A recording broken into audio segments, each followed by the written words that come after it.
pas seulement dans le monde, dans tout l'univers. Alors le signe de croix que nous venons de faire est porteur de fruits éternels. Alors demandons au Seigneur de purifier notre esprit, notre cœur, de tout ce qui n'est pas de lui, de tout ce qui nous empêche de l'écouter, de penser et de recevoir ses grâces. Lui veut nous donner totalement, mais nous, il nous faut ouvrir toutes nos portes, nos fenêtres, pour laisser entrer cette lumière du Christ. Père très saint, tu as envoyé ton Fils dans le monde, ton Fils Jésus, pour venir chercher, rechercher tous tes enfants qui s'étaient perdus. Et tu les as retrouvés avec ton Fils Jésus. Nous te demandons aujourd'hui, avec l'aide de la Vierge Marie, qui veille sur nous constamment, sans arrêt, sur chacun de nous, comme si elle était Dieu et pouvait nous voir tout le monde en même temps. Le Seigneur lui a donné cette prérogative. Elle n'est pas Dieu, elle est humaine, mais divinisée, elle aussi. Alors, Père très saint, nous te remercions de nous avoir envoyé ton Fils unique. Nous l'avons pris au piège. Nous l'avons fait souffrir pour qu'il change d'idée. Nous ne sommes pas meilleurs que lui. Nous ne sommes pas meilleurs qu'Adam et Ève. Nous aurions fait la même chose, peut-être même plus vite qu'Adam et Ève. Père très saint, nous te demandons pardon pour avoir résisté à toutes tes grâces, à ta volonté, et même aujourd'hui, dans notre vie de chaque jour. Alors, éclaire-nous dans notre intellect par ton Fils Jésus. Donne-nous cette poussée d'amour, de force, d'union continuelle avec toi dans cette mémoire que nous donne l'Esprit Saint, une mémoire d'amour. Pas une mémoire des chiffres ou des lettres ou de quoi que ce soit, mais une mémoire d'amour. Merci Seigneur d'être à notre écoute. Nous qui sommes tes petits enfants, au nom du Père et du Fils et du Saint-Esprit. Amen. Alors nous allons continuer aujourd'hui sur le même thème que le mois dernier, la chasteté et le mariage. Je veux faire des rappels que la plupart connaissent. Il y a des choses qui nous empêchent d'avancer, des choses sérieuses et des choses moins sérieuses, mais quand même qui nous font trébucher, qui nous retardent. C'est le péché. Le péché, ce n'est pas quelque chose qui est attaché à nous, comme un bossu. C'est quelque chose que nous prenons nous-mêmes, par un acte. Qu'est-ce que c'est qu'un péché? Il y a diverses sortes de péchés, mais il y a toujours, je dirais, il y a 4 degrés de péché, mais il y a toujours les 3 conditions qui doivent être là simultanément.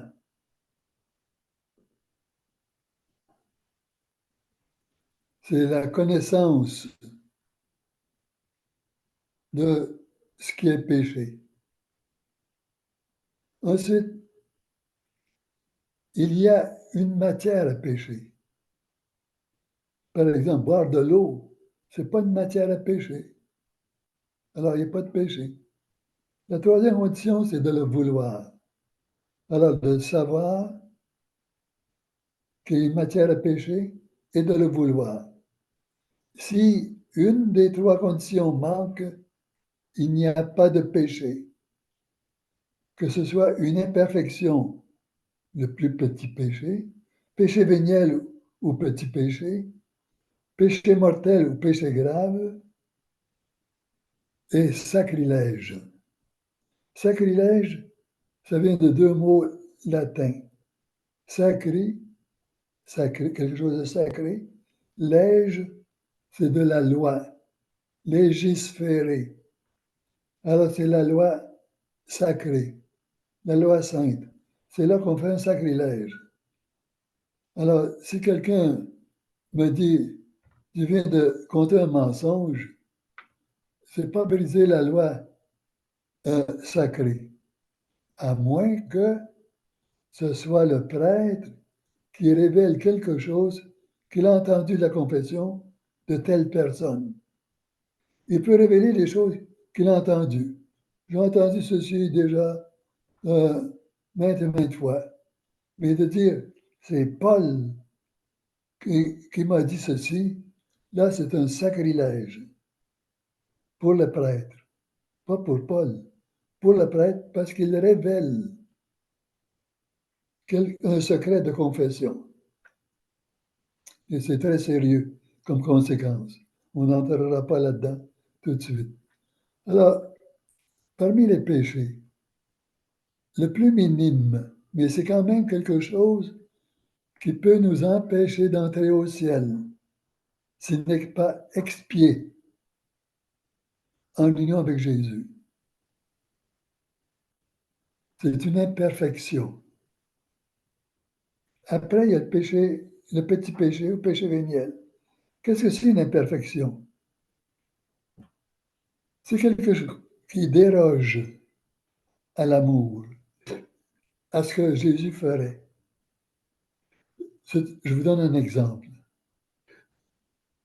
Quelqu'un me salue, salut, mais moi, je pense à autre chose.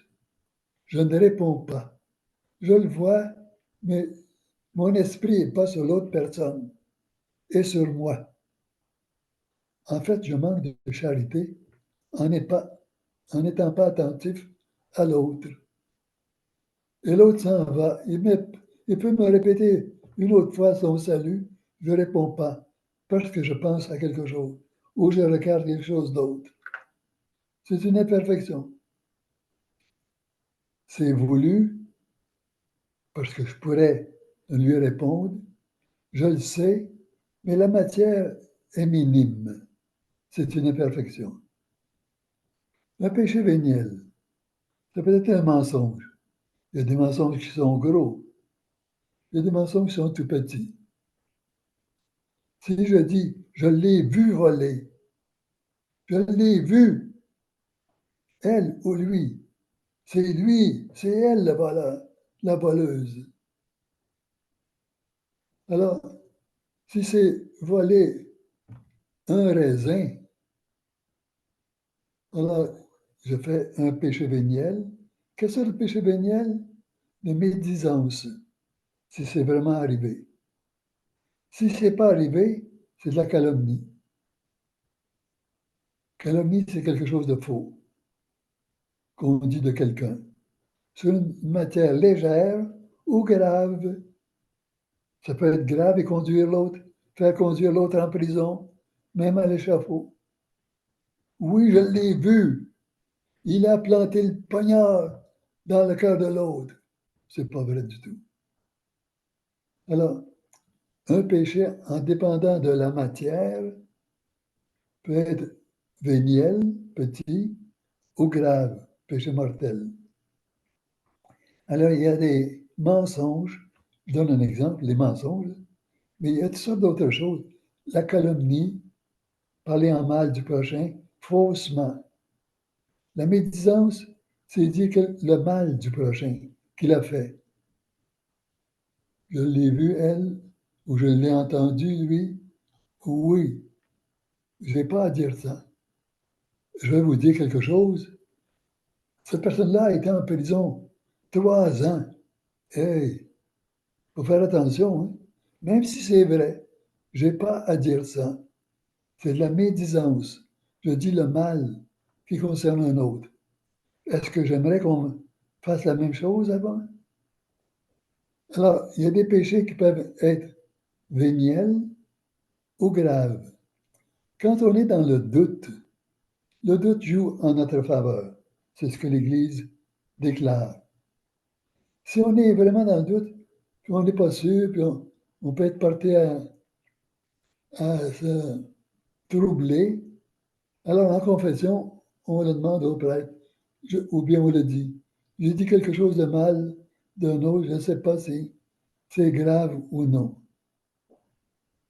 Alors, la principale chose, c'est pas de décrire en confession exactement le péché, c'est de le regretter et de prendre la résolution de ne plus le commettre. Si, par exemple, à un tel poste de télévision, il y a des nudités, je vais me confesser, j'ai regardé des nudités 40 fois durant le mois. Très bien. Et je le regrette.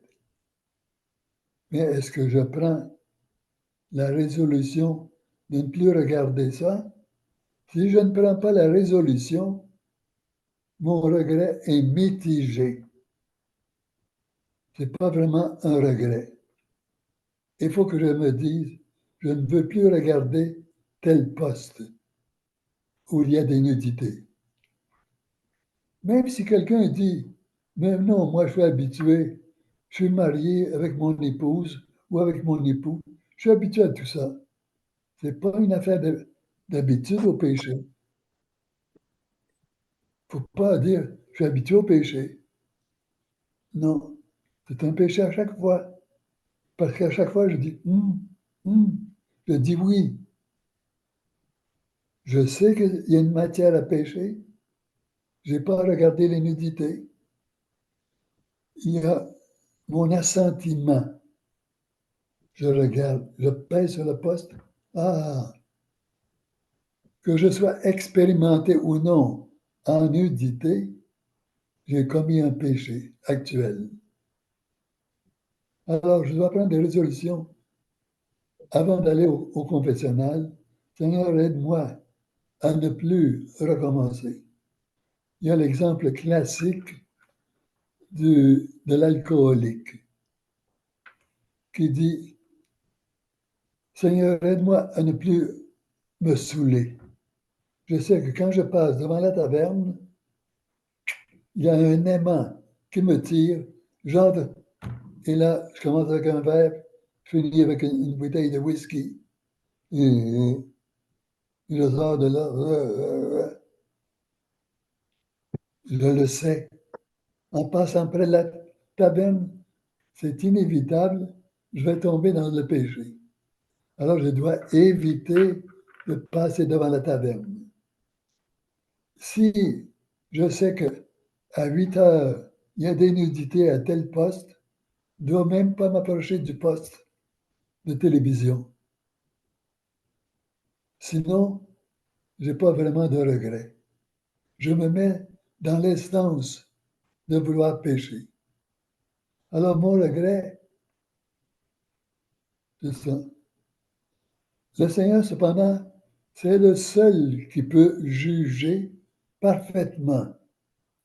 Nous n'avons pas à nous juger, nous pouvons apprécier ce que nous faisons de bien ou de mal. Oui, tiens, il y a ça, ça c'est pas bon. Ça, j'ai fait une erreur. J'ai commis un péché grave. Pardon, Seigneur. Non, je ne pense pas qu'il y ait de péché. On peut s'apprécier, mais se juger, je suis digne de l'enfer et je vais aller en enfer. Je n'ai pas à juger ça. Ce n'est pas moi le juge, c'est Dieu. Et si j'entends quelqu'un dire, c'est certain que quelqu'un qui regarde telle chose, ou qui dit telle chose, ou qui fait telle chose, va aller en enfer, c'est peut-être bon pour cette personne-là, pas nécessairement pour moi. Chaque personne est différente aux yeux de Dieu, parce que les conditions de l'âme, les conditions de la personne sont différentes. Et c'est là que le Seigneur en retire sa gloire. Pas quand on fait un péché, mais quand on fait quelque chose de bon, de bien, qu'on résiste à une tentation. Alors, cette résistance à la tentation, elle est propre à telle personne. Elle apporte une lumière que Dieu apprécie, une joie. C'est comme une réverbération de la lumière de Dieu qui vient sur nous et que nous reflétons à Dieu. Il y trouve sa joie. Comme il a dit souvent dans la divine volonté, ceux qui disent je désire vivre dans ta divine volonté, Seigneur, il le prend le désir comme vrai, à moins que ce soit faux en moi. Moi, je vais te dire ça, mais à l'intérieur, pas vrai. Il le sait très bien. On ne peut pas lui jouer la comédie. Mais il apprécie tous nos efforts, si petits soient-ils, ou si courts soient-ils. Je veux vivre dans ta divine volonté aujourd'hui, Seigneur. Je ne veux pas me fâcher. Je ne veux pas sacrer. Je ne veux pas blasphémer. Je ne veux pas mentir. Je veux tout arrêter. Je veux tout faire comme toi, Jésus, tu as fait, en toute honnêteté. Alors le Seigneur voit la véracité de notre intention dans la divine volonté. Je veux vivre dans ta volonté. Et il l'apprend avec grande joie, tout de suite. Ah, quelle joie!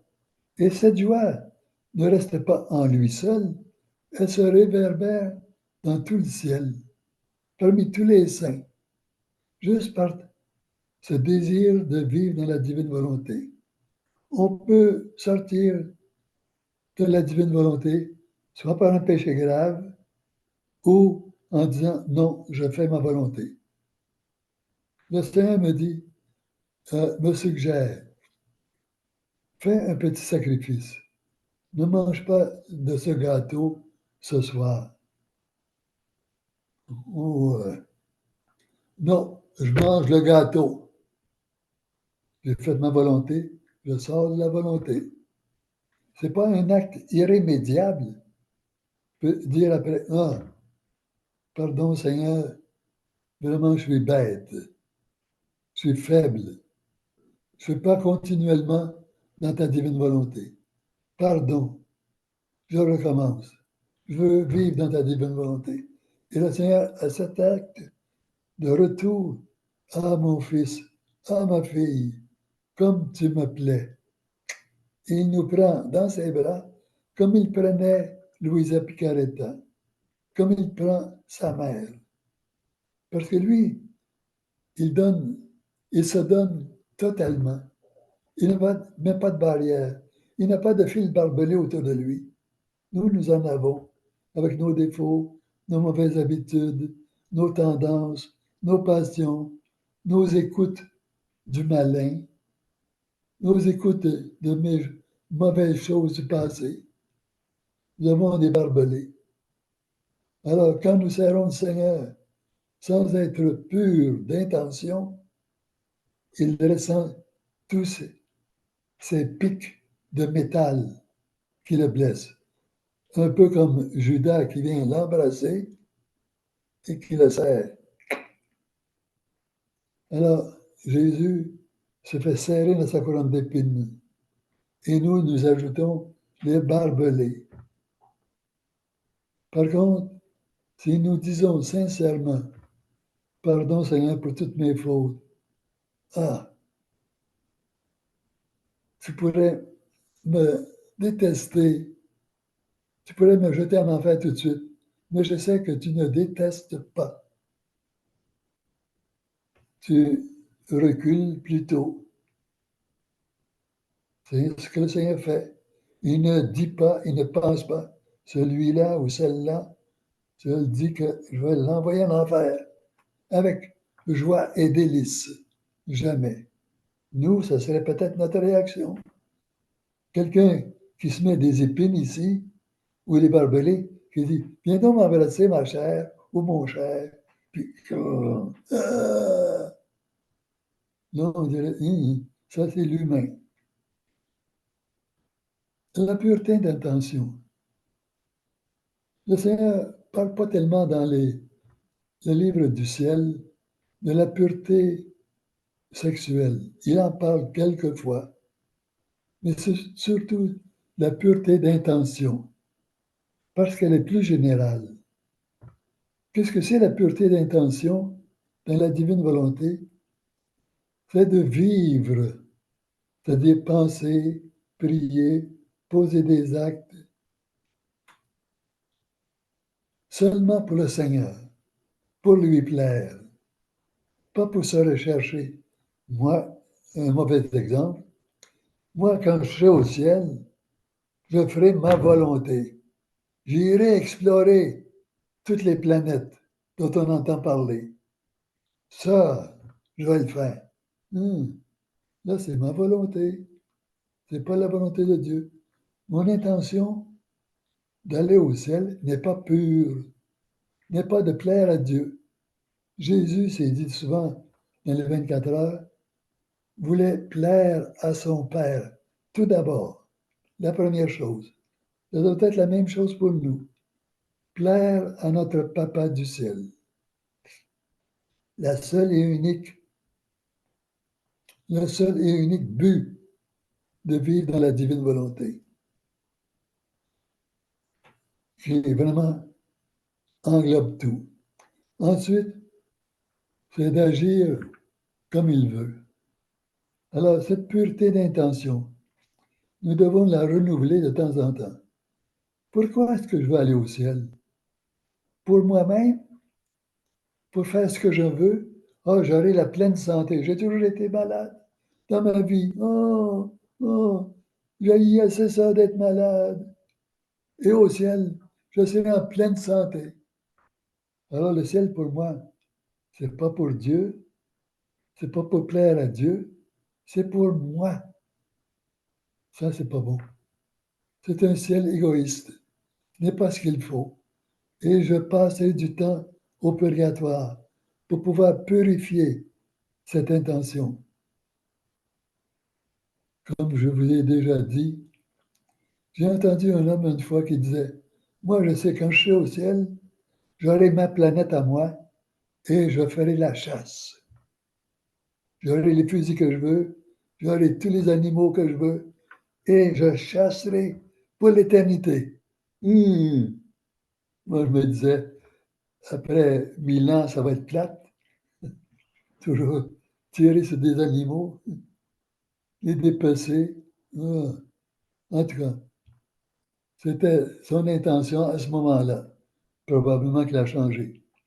Alors, nous voulons aller au ciel, pas pour notre propre bonheur, mais pour purifier notre intention pour le bonheur de Dieu, pour sa joie.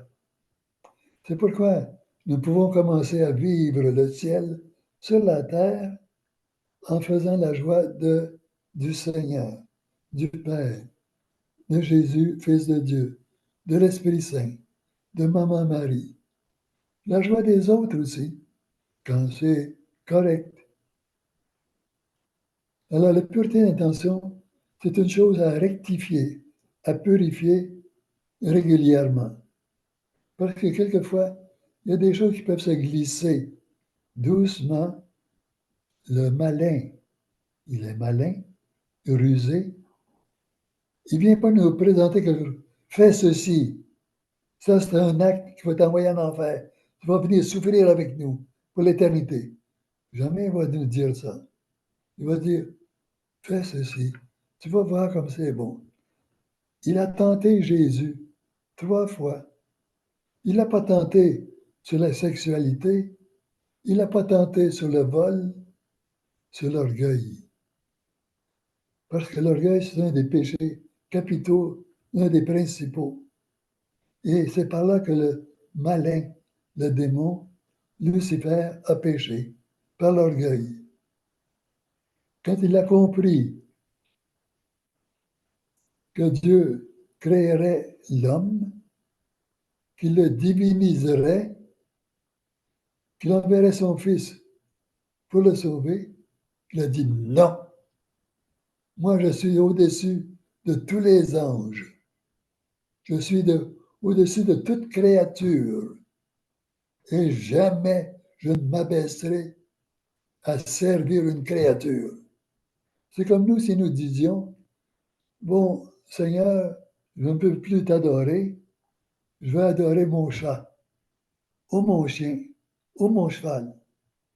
Je vais me mettre à genoux, je vais le prier. Toi, c'est fini. C'est lui, mon chat, ma chatte, mon chien, ma chienne, ou tout autre animal. Ou comme font les païens, une chose extraordinaire. J'avais déjà donné comme exemple, en Afrique, il y avait un endroit où j'ai été, les gens m'ont dit, venez voir ça, il y a une immense roche. J'étais là-bas, ça à peu près une cinquantaine de pieds, 15 mètres de haut, ronde, plus ou moins. Et puis, il y avait de l'eau qui sortait d'en bas de la pierre. Il y avait une craque en bas, puis il y avait de l'eau. Mais les gens adoraient cette pierre. Pourquoi? Parce que normalement, de la pierre ne peut pas sortir de l'eau. Mais de l'eau sortait de la pierre. Il y a un principe qu'ils ne savaient pas, que quand il y a un poids sur quelque chose, ça pèse et ça fait extraire ce qu'il y a de liquide en dessous. C'est la même chose. Si j'échappe un poids pesant sur mes orteils, ça va faire mal parce que mes orteils ont du liquide. Ce n'est pas une autre pierre. Alors, ça va faire mal, puis le sang va sortir.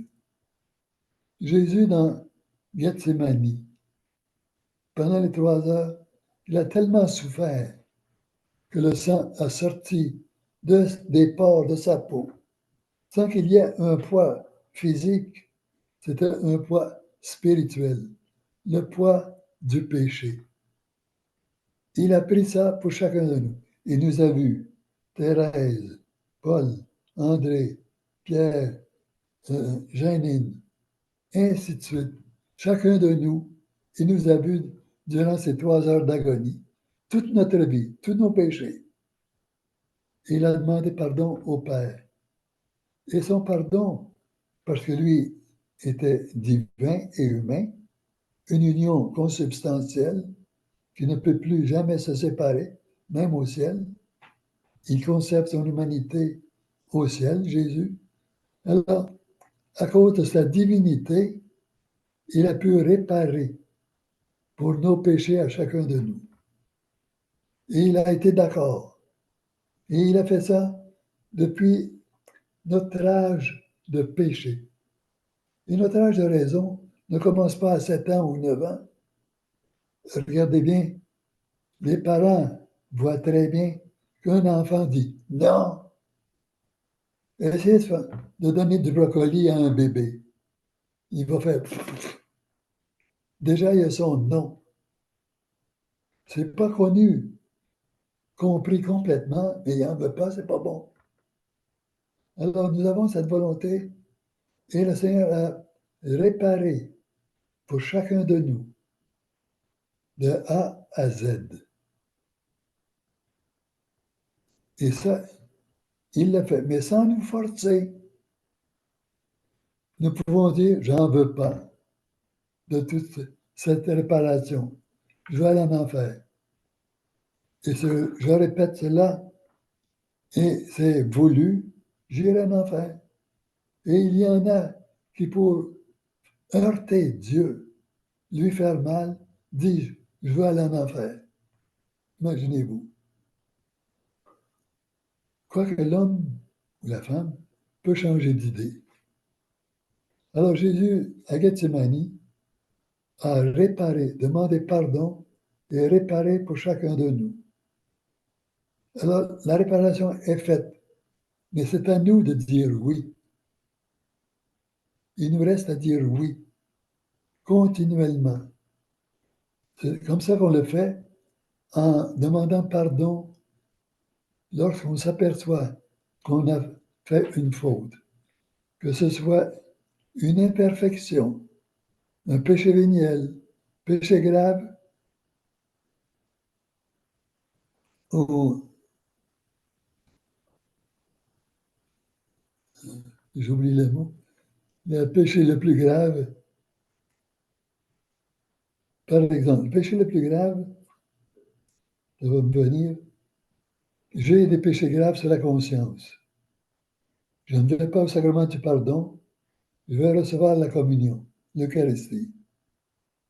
Là, c'est un péché extra grave.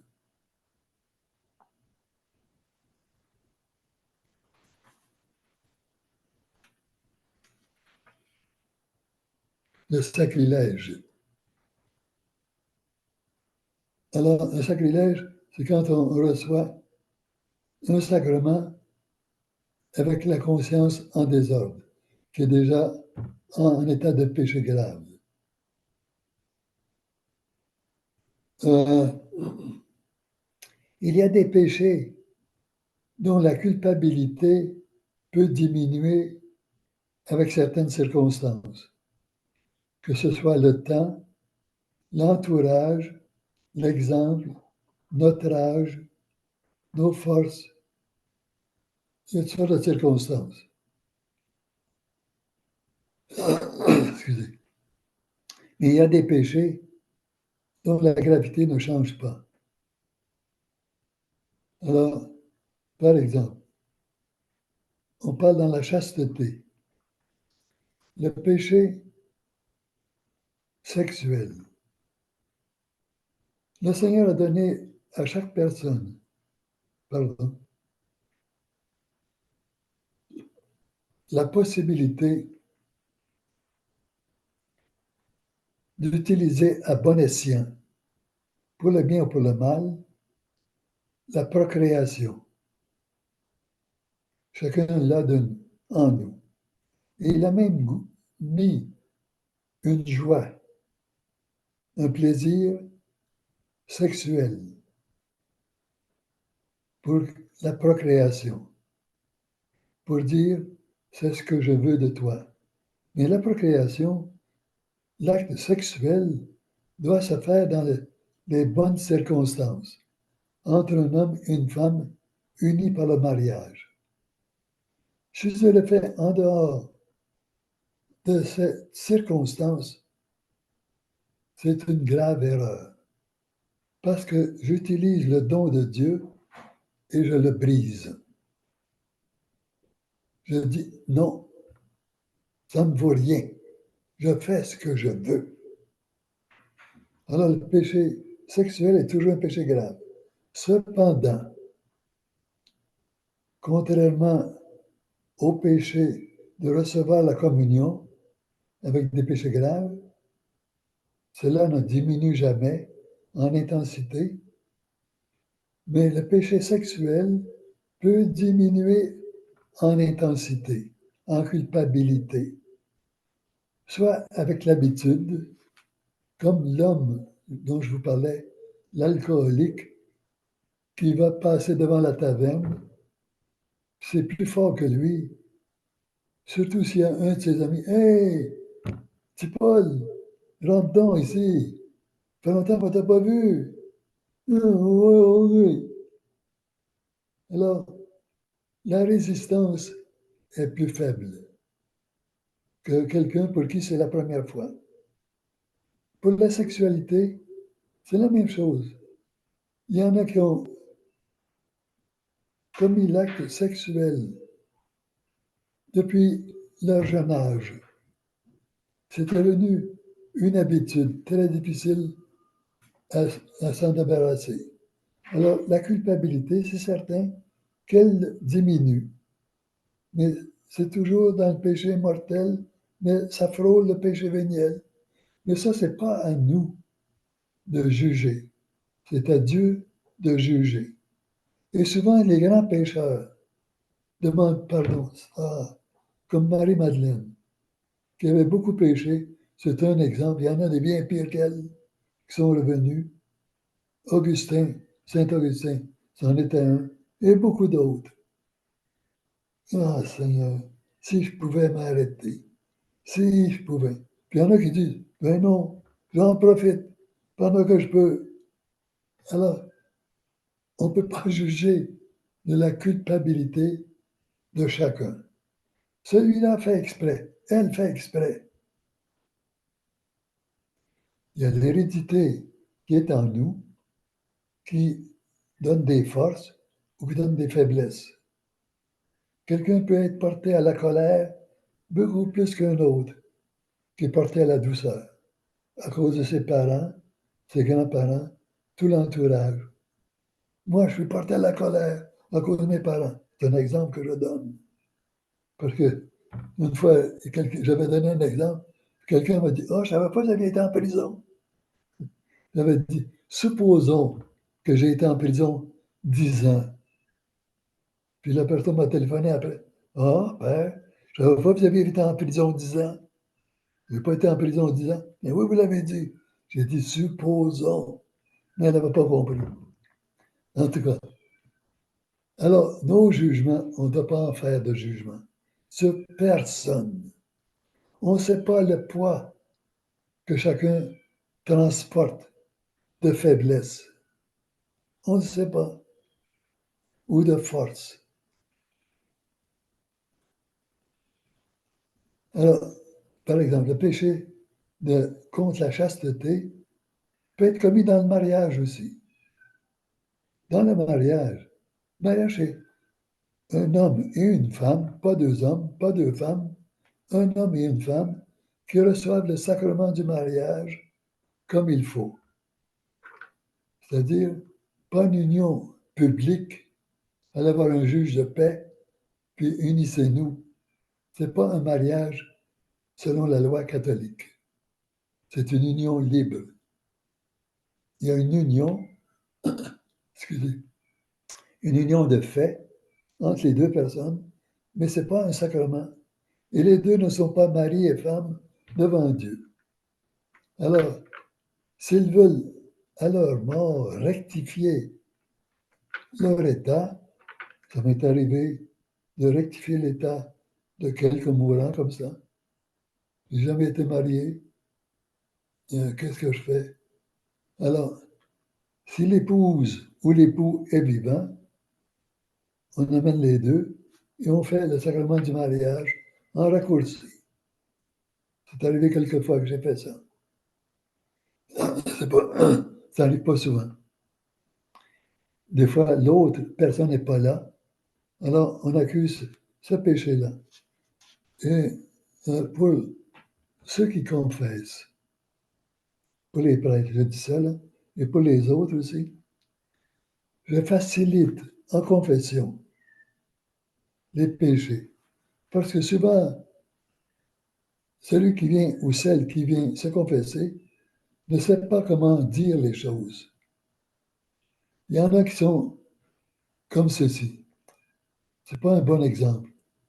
J'ai compté 67 petits mensonges.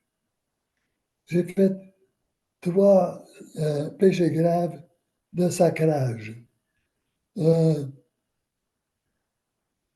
il donne des nombres fantaisistes à toutes sortes de choses. C'est plutôt mieux de dire je suis un pécheur, une pécheresse. J'ai commis beaucoup d'actes de mensonges, de manque de charité, d'impureté par les yeux, par la pensée, par le désir, par les touchés, sur moi ou avec un autre. C'est plus clair comme ça. Dire souvent ou quelquefois, ou si vous savez le nombre réel, vous le dites. Ce qui compte, ce n'est pas le nombre, c'est la contrition. De dire, avec mes péchés, j'ai fait souffrir Jésus davantage. On va dire, oui, mais tout le monde était là. Même si moi, André No, j'avais été le seul à pécher, Jésus serait venu sur la terre, souffrir toute sa passion pour moi seul. Même si j'avais commis un seul péché, il serait venu pour éliminer toute la laideur du péché, du mal en mon âme. C'est de l'amour, ça. Mais il est venu sauver, faire ça pour tout le monde. Et il a pu le faire à cause de sa divinité, unie à son humanité, et unie d'une façon substantielle, qui ne peut plus se défaire, même dans le ciel, même dans l'éternité. Jésus, le Fils de Dieu, va conserver dans l'éternité son humanité. C'est quelque chose. Et nous, quand nous irons au ciel, nous irons avec notre humanité, mais là, le Seigneur va ajouter la divinité. Et nous serons homme-dieu, femme-dieu, enfant de Dieu pour l'éternité. Un peu comme Jésus. Ça va nous être accordé par grâce, tandis que pour Jésus, c'est par état, un état qui lui est propre, de sa nature divine, propre. C'est le cadeau qu'il nous fait.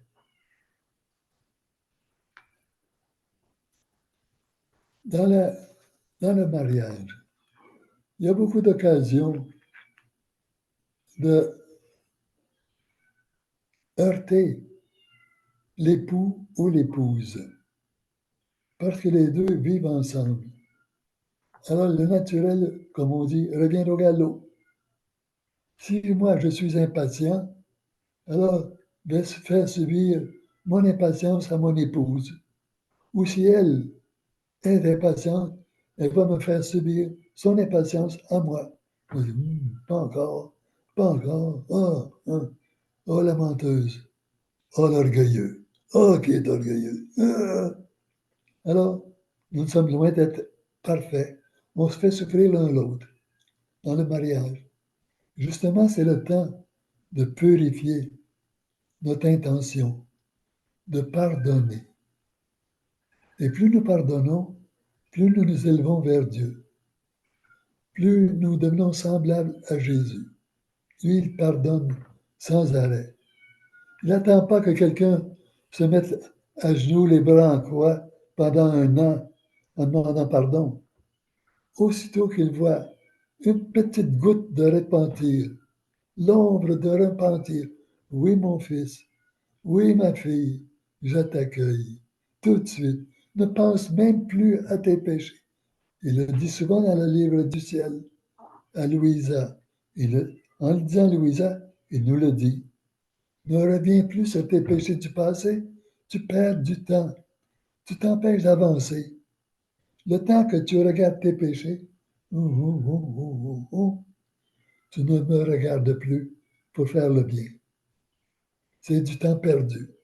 Alors souvent, nous aimons revenir sur nos péchés d'autrefois ou sur les péchés des autres. Toi, là, je dis ça à mon épouse, je dis ça à mon époux. Tu sais, là, tu m'as offensé. Tu as fait ci, tu as fait ça. Je m'en souviens. On n'est pas Dieu dans ce temps-là. On est démon. On assomme l'autre qui pensait peut-être qu'on lui avait pardonné. C'est pas toujours facile. Il y a des gens qui sont plus euh, légers dans leur pardon, d'autres qui sont plus lourds. Il y a de la rancune qui dure longtemps. Ça dépend de chacun. C'est pas de notre faute. Il y a de l'hérédité. Il y a tout ça d'apprentissage qu'il y a eu dans notre vie. Et c'est Dieu seul qui peut voir la part des choses. C'est lui seul qui peut juger, pas nous. Alors dans le mariage, l'acte sexuel, c'est pas seulement pour avoir des enfants, c'est pour montrer notre amour à l'autre. Alors comment on le fait? Avec amour, avec délicatesse, pas comme on dirait ici, un joual puis une voile, mais plutôt deux êtres humains qui s'aiment. C'est vrai que des fois, l'amour peut diminuer ou bien on est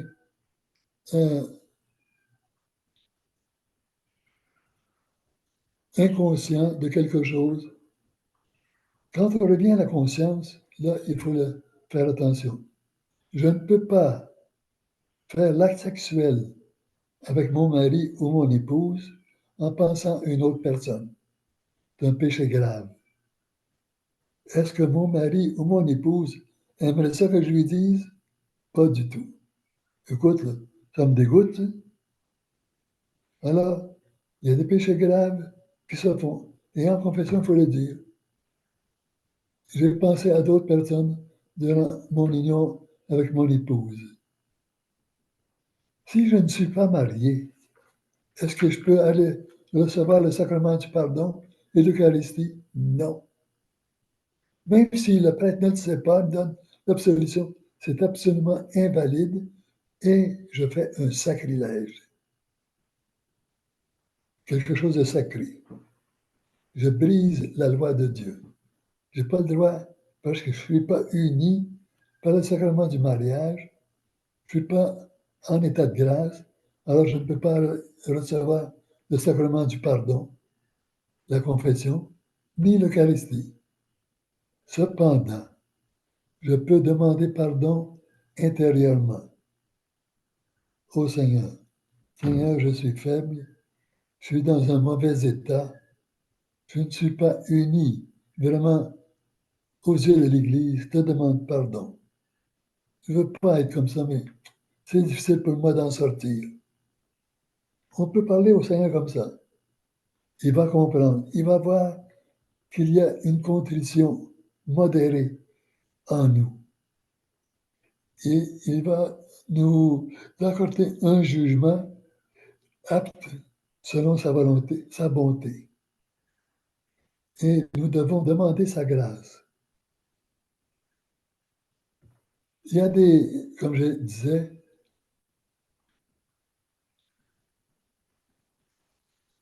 des sacrilèges qui peuvent diminuer en intensité, des péchés graves qui peuvent diminuer en intensité à cause de diverses circonstances. Il y en a d'autres qui ne peuvent pas diminuer. Aller recevoir l'Eucharistie en état de péché grave, même si je dis, je regrette tous mes péchés, j'aurais dû aller au sacrement du pardon. Oui, mais le prêtre n'est pas là. Ah, ben alors attendez, est-ce qu'il y a un prêtre? Allez au presbytère ou aller dans une communauté religieuse de prêtres, demandez à un prêtre à vous confesser. Mais on ne peut pas dire, j'ai regretté intérieurement, donc je peux aller recevoir l'Eucharistie. Pas vrai. Même s'il y en a qui vont vous dire ça, c'est pas vrai. Tous les prêtres dans les grands séminaires ne sont pas éduqués de la même façon. Il y en a qui reçoivent moins de spiritualité, d'autres de théologie dogmatique, des choses de la foi, de dogme, de théologie morale sur tous les actes, les mœurs. Le droit canonique, c'est les lois de l'Église. Il y en a qui en reçoivent plus ou moins. Et tous les prêtres, après leur ordination, doivent continuer à étudier la Bible, la spiritualité et la théologie. Ordinairement, on fait 4 ans. Il y en a quelquefois qui font ça en 2 ans, la théologie par des cours de correspondance. Mais les connaissances ne sont pas toujours adéquates. Il y en a qui prennent des années pour faire leur théologie, pour comprendre. Alors, ça varie selon les ordres religieux, selon les ententes avec l'évêque, selon les connaissances. Il y en a des laïcs, supposons que je suis un laïc, que je vais à l'université étudier la théologie, comme elle est enseignée dans l'Église, ou que je vais à un grand séminaire, certains grands séminaires acceptent des laïcs comme étudiants. Et plus tard, je décide de devenir prêtre. Je vais suivre tout le trajet pour arriver au sacerdoce.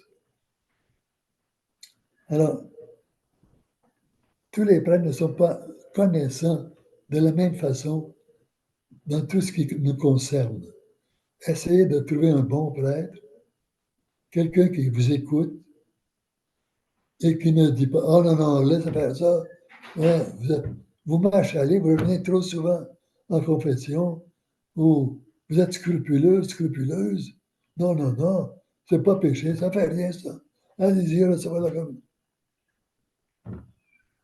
Ne retournez plus à ce prêtre.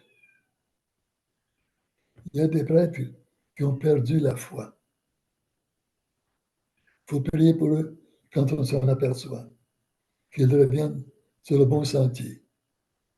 Alors, il y a tellement de choses à coordonner dans nos vies.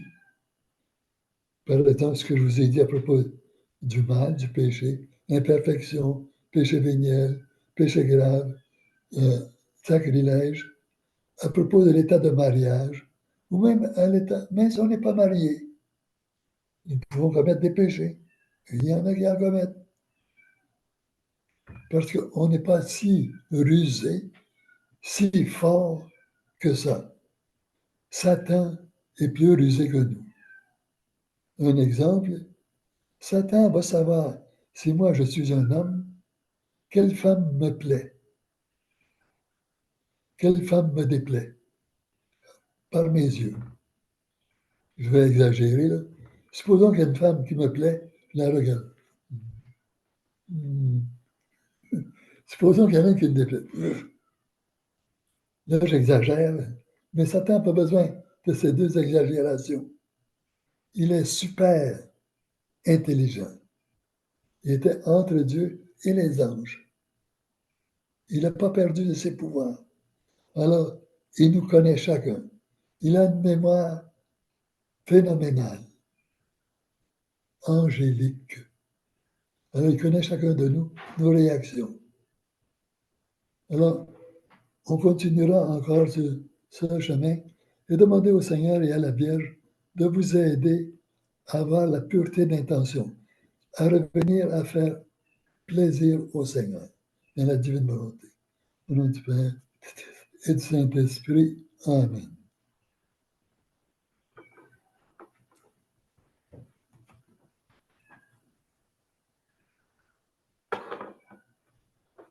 Merci beaucoup, Père No. Et on va prendre 5 minutes de pause jusqu'à